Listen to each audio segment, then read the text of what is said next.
संसद परिसर में भगवा पहनकर साधु के वेश में और भगवान राम की तस्वीर के साथ पप्पू यादव का चंदा चोरी वाला नाटक अब बड़ा रूप ले चुका है। पहले तो सिर्फ विरोध हो रहा था और माफी की मांग की जा रही थी, लेकिन अब हमला भी हो गया है। पप्पू यादव के दिल्ली स्थित आवास पर प्रेस कॉन्फ्रेंस के दौरान ऐसा हंगामा हुआ कि चप्पल चली और चाकू तक का दावा किया गया। मारपीट हुई, जिसके बाद सियासत भी भड़क गई है। किस तरीके से पूरे मुद्दे को लेकर बयानबाजी हो रही है, दिखाते हैं आपको रिपोर्ट के जरिए।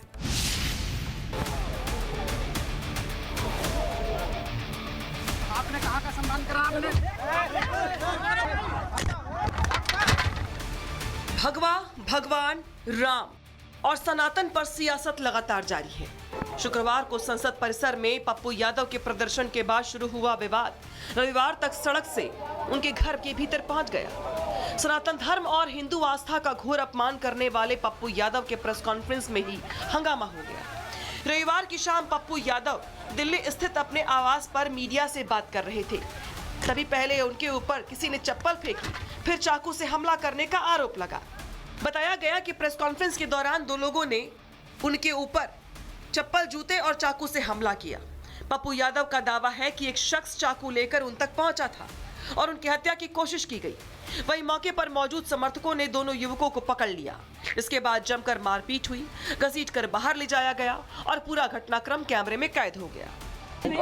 चाकू लेके मारने आया भाई, चाकू आपके साथ आए पीछे पीछे। मैडम अभी मैं हाफ रहा हूँ। अब मेरी स्थिति देखिए, अगर आप बाहर निकलेंगे तो आपकी हत्या कर देंगे। अब ऐसे बोल रहा है कि हत्या तो करेंगे, हत्या कर देंगे।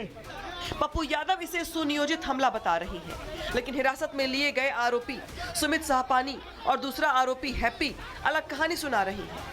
हैप्पी शर्मा का दावा है कि वो साधु संतों के समर्थन में पहुंचे थे। उसने न चप्पल फेंकी, न चाकू से वार किया, बल्कि सवाल पूछते ही समर्थकों ने उनकी पिटाई शुरू कर दी।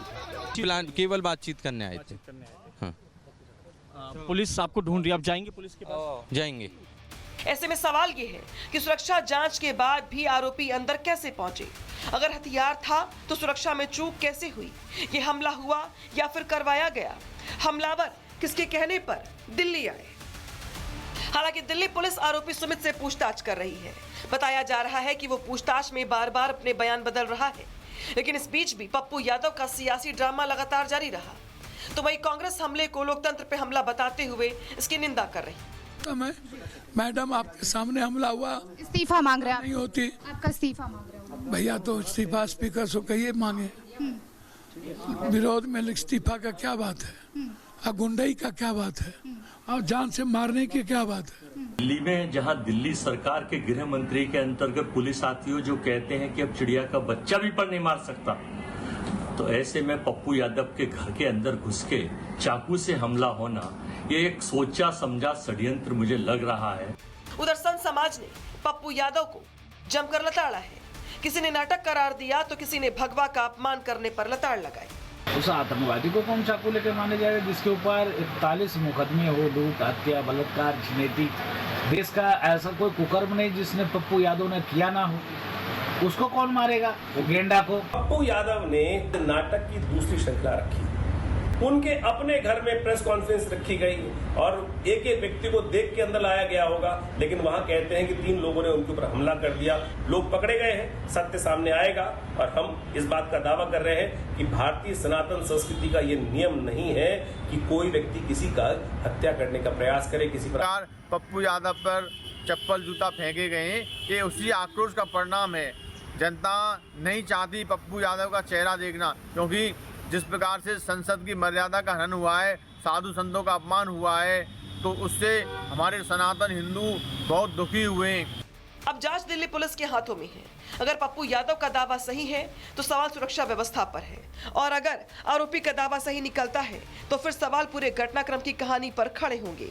फिलहाल चप्पल, चाकू और सनातन से शुरू हुआ विवाद अब पूरी तरह से राजनीतिक संग्राम में बदल चुका है। Bureau report, Republic Bharat.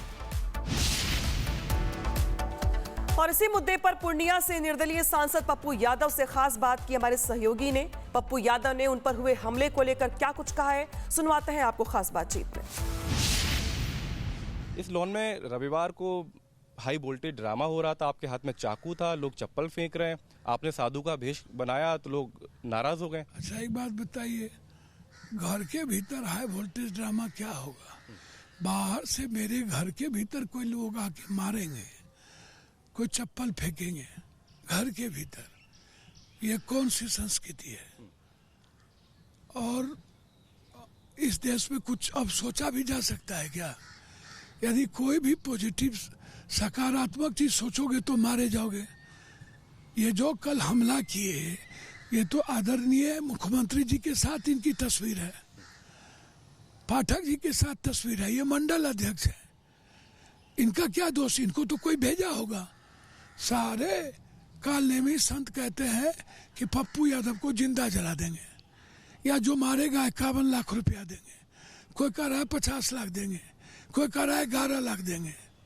तो मारो आप, हम क्या कर सकते हैं? लेकिन मेरे परिवार और मेरे बच्चे को बख्श दो।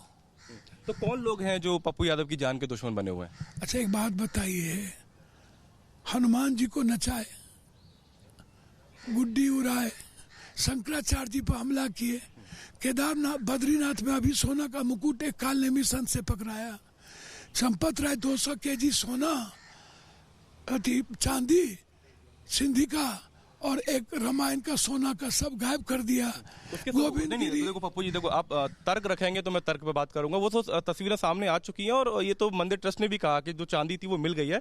आपने साधु का भेष बनाया। भैया कहाँ मिल गई? बिल्कुल बाकायदा पत्र जारी किया गया था। तो समझ में नहीं आता। सिंधी परिवार अपना आज तक मांगता रहा 2 सालों से कि हमको रसीद दे दो, नहीं दिया। और सोना का रामायण अभी तक नहीं पता है। क्या बात आप कर रहे हो? मेरा वो सवाल नहीं है। मेरा सवाल है कि सभी विपक्ष के नेता, राहुल जी, अखिलेश जी, प्रियंका गांधी, सभी नेता लगातार इस देश के आस्था के साथ खिलवाड़ करने वाले और जनता के विश्वासघात करने वालों की अब आवाज उठा रहे हैं कि प्रधानमंत्री, इतने तो सवाल था। मैंने उसको गोविंद गिरी के काल नियमित तरीके को मैं रूपांतरण किया और मैंने कोई गुनाह, तो मैंने किसी को गाली नहीं दी, मैं किसी संत का नाम नहीं लिया, ना मैंने संत के बारे में कहा। मैंने एक तरीका अपनाया कि मंदिर चोरी के पैसे कहाँ हैं, 3,300 करोड़ है तो कहाँ है? लेकिन बीजेपी कह रही है क्योंकि हिंदू धर्म है, सनातन है, इसलिए बड़ा निशाना साधना बहुत आसान हो जाता है। वक्फ में अगर जमीन कोई हड़प लेता है तो आप मौलाना बन के काले कपड़े पहनेंगे पप्पू यादव? हमको तो बीजेपी से ये पूछिए ना कि हम तो सब कपड़े पहनेंगे। हम तो वक्फ में बात हुई तो हम सवाल उठाए, और 1 करोड़ बार वक्फ पर होगा तो सवाल उठाएंगे मरते दम तक। हमें कोई प्रभावित नहीं कर सकता। लेकिन सवाल ये है, बीजेपी से पूछ रहे हैं कि हनुमान जी को नचाइएगा और राम की पतंग उड़ाइएगा और शंकराचार्य साधु को मरवाइएगा, ये इसका जवाब दे दीजिए ना। और राम ट्रस्ट मंदिर बीजेपी के नेता ने बनवाया, तो चोर कौन है? किसको कहा जाए चोर? ट्रस्ट। लोकसभा स्पीकर भी ये कह रहे हैं कि इस तरीके से साधु का भेष नहीं बनाना चाहिए, सदन की गरिमा नहीं उन्होंने कही। उन्होंने कही अलग अलग, वो गार्जियन है, उनका सम्मान है, और वो जो कहेंगे उसको हम सम्मान पूर्वक मानेंगे। लेकिन चाकू मैं देख रहा था आपके हाथ में चाकू लगा हुआ था, वो चाकू कहाँ गया? वो कौन व्यक्ति? यार मैंने तो कहा कि मंडल अध्यक्ष थे, आ तो गया, वो तो खुद कह रहा है मैं मंडल अध्यक्ष हूँ, तो उनसे पूछिए ना उनको कौन भेजा। आरोपी से बात हुई मीडिया में, वो कह रहे हैं कि चाकू लेके मैं नहीं गया था, चप्पल जरूर उछालने की बात को बोल रहे हैं। तो समझ में नहीं आता वो अपनी बात कैसे करेगा? सामने में ही तो चाकू उसके कमर से पकड़ाया। वो 1 सेकंड में कोई चाकू खरीद के उतना बड़ा तो आने गया, और हम तो जानते नहीं थे हम पर कोई हमला करेगा। तो इतना बड़ा चाकू घर में, इतना बड़ा चाकू कोई सब्जी तो कट नहीं रहा था। तो आप पुलिस में शिकायत क्यों नहीं दर्ज करा रहे? आप तो सांसद हैं, और हम भी चाहते हैं कि सांसद के घर में अगर 10 शिकायत दर्ज हो चुकी है। तिलक नगर में 10 शिकायत इस मामले में, पिछले मामले में नहीं, इसमें भी 3 शिकायत दर्ज हो चुकी है। शिकायत दर्ज कर चुके हैं। बस मेरा इतना है कि जो कालने में संत है वो क्यों मारना चाहते हैं। मैंने किसी को गाली नहीं दी, लक्ष्मण रेखा नहीं लांगा, ना मैंने कोई बात की। तो पप्पू यादव को अभी भी इस बात की कोई गिल्ट मन में नहीं है, कोई रिग्रेट नहीं है कि शायद साधु का भेष नहीं धरना चाहिए था? नहीं, गिल्ट है। गिल्ट है कि हनुमान जी को क्यों नचाया गया, गिल्ट है कि राम का पतंग क्यों उड़ाया गया, गिल्ट है कि भगवान के साथ गद्दारी क्यों हुआ, गिल्ट है कि 100 करोड़ लोगों की आस्था के साथ खिलवाड़ क्यों हुआ। गिल्ट है कि देश के प्रधानमंत्री जी एक बार भी ट्वीट नहीं किया आज तक मंदिर चोरी पर। यह गिल्ट है देश को।